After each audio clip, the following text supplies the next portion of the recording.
rushing out and you were empty-handed, filled with regrets.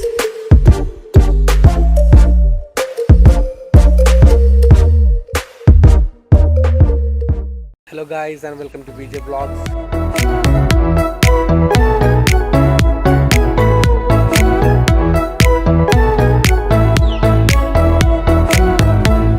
I just thought that I could make a new video on the 16 problems that I face with my Dominar 400, the problems that I personally face or that the Dominars or Dominar owners may be facing. So actually came for this evening ride. I was alone, so you can see some boats parked here. These boats parked here, so it's a beautiful river over there.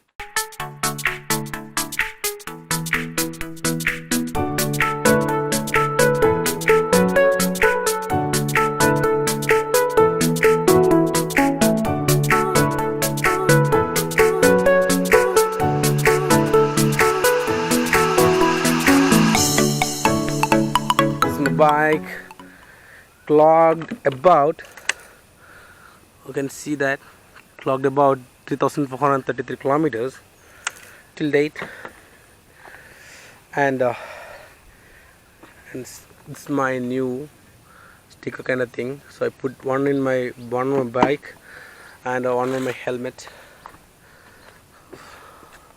Domino really gets too dirty because there is no mud guard. You can see hell lot of mud inside that.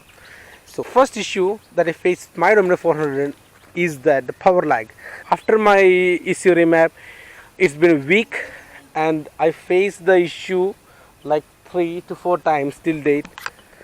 And the second thing I want to talk about my bike is that the lights during cornering, according to Bajaj, the light is visible up to 1.5 kilometers, but during cornering the lights are too weird because it's visible to a particular extent, so that you particular angle, so that the complete cornering angle, the complete road is not visible. So you better go with an aftermarket LED lights, which may be helpful. Aftermarket LED lights which may be helpful. And the third one is the no gear shift indicator. So the instrument clutch, each and everything is given, but they did not give the gear shift indicator. The third hate that I feel with my Dominar 400. And the fourth one, as most of the Dominar riders explain, is the front suspension is somewhat hard. If you are an owner of a Dominar 400, then usually you could have faced that while braking. Somewhat hard, but it's great bike. But the suspension is somewhat hard. And the gear shifting, the main problem is the gear shifting. So the first gear, however smooth you make that, or however you try to do that, it will make a tug sound. And the second gear and the third gear also will be making a tug sound. After that the sound diminishes finally. And next one is the tail tidy that will get a mud on your back. Usually Dominar 400 doesn't have a tail tidy over here, so actually I took the lower portion of this area, which you can take by removing the screw over here. So what kind of shit is that? The handlebar vibrations, great bike, good performance, but what's the issue? If you're revving over 7,000 rpm or 6,000 rpm, then you're gonna face a hell lot of vibrations on your handle. The ninth one, the tank pad. It's the third tank pad that I have replaced by Bajaj. So if any of you guys have that issue, then you can get it removed and replaced by warranty. Front headlight during rainy season, guys. Usually we ride our bikes somewhat fast, but the front headlight during rainy season gets a hell lot of fog inside and it looks too weird. I asked about this problem to the Bajaj showroom. They said that all the Dominars are facing such a problem, and we cannot do anything regarding that. So I did not talk much about I did not ask much about that. Then the seat cushioning for longer rides. Normally seat cushioning is too good for Dominar 400, but actually many of the riders these days, when they're taking the Dominar 400 for longer rides, they actually kind of get an aftermarket sponge or cushion, or you can even see the Blue Bike had made a video. Next one, no engine temperature indicator. As earlier I mentioned that the bike is lagging the handlebar vibrations. It doesn't even have the engine temperature indicator. You guys can see the radiator over here. The radiator they have given for such a 400 segment bike to reduce the heat. So that's why they have given the coolant also. So they should have at least given the engine temperature indicator. That's the told hey that I face it with my Dominar 400. The 13th one is a tank vibration. The tank vibrations was somewhat high, but I went to a nearby mechanic and I fixed that. I tightened all the stuff. Even though after that I had faced vibrations on my tank, then I kinda placed extra small piece of rubber between the screws. So after that I feel steady, and you can look at here. Look at this. These things vibrate when you ride at high speeds. And the next one, tank capacity. So the comparison of different segment bikes, where the category comes into the Dominar 400, the Mojo, mainly we can compare the Dominar 400 and the Mojo, where both are good bikes.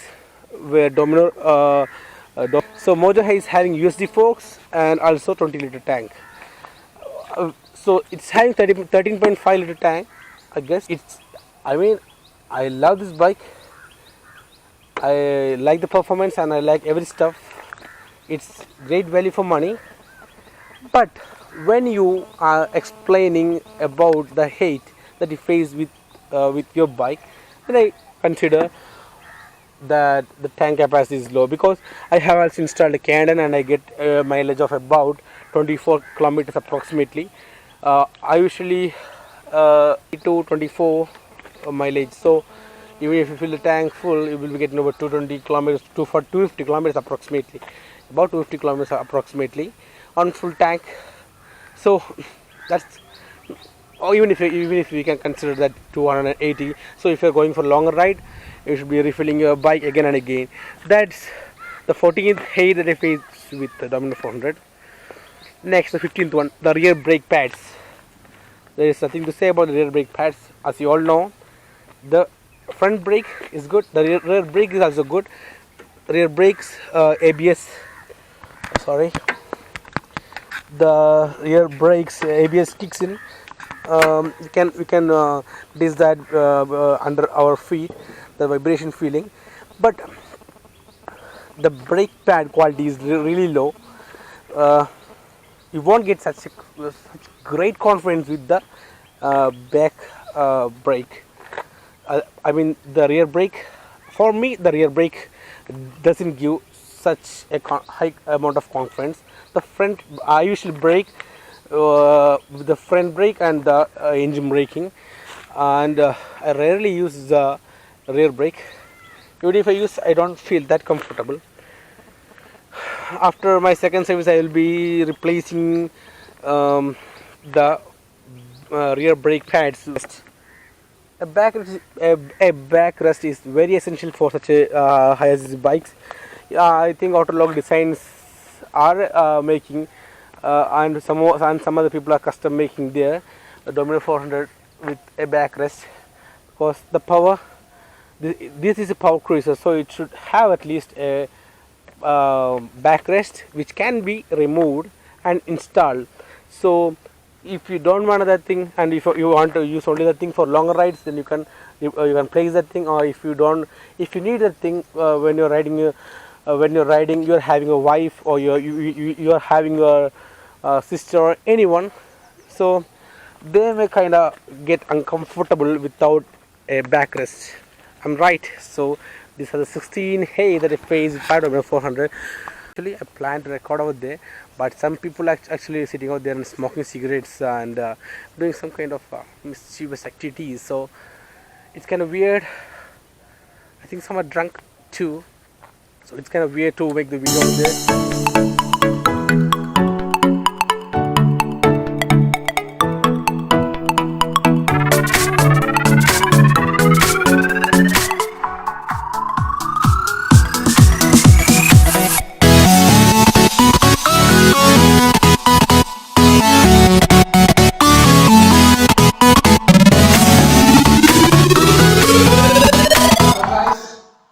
The editing work of my video is just completed, so it's around 11:30.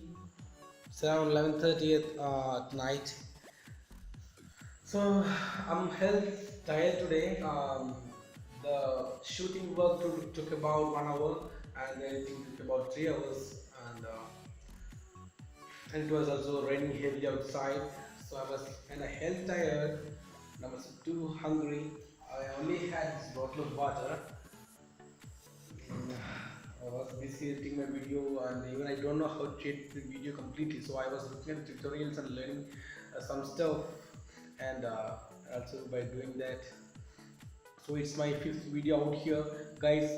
If you like the video, please give a thumbs up, because only your motivation can help me grow. If you have any queries, please comment down, and also check out my another videos. Please subscribe to the channel and stay tuned for more videos. Bye. It's Vijay Vlog.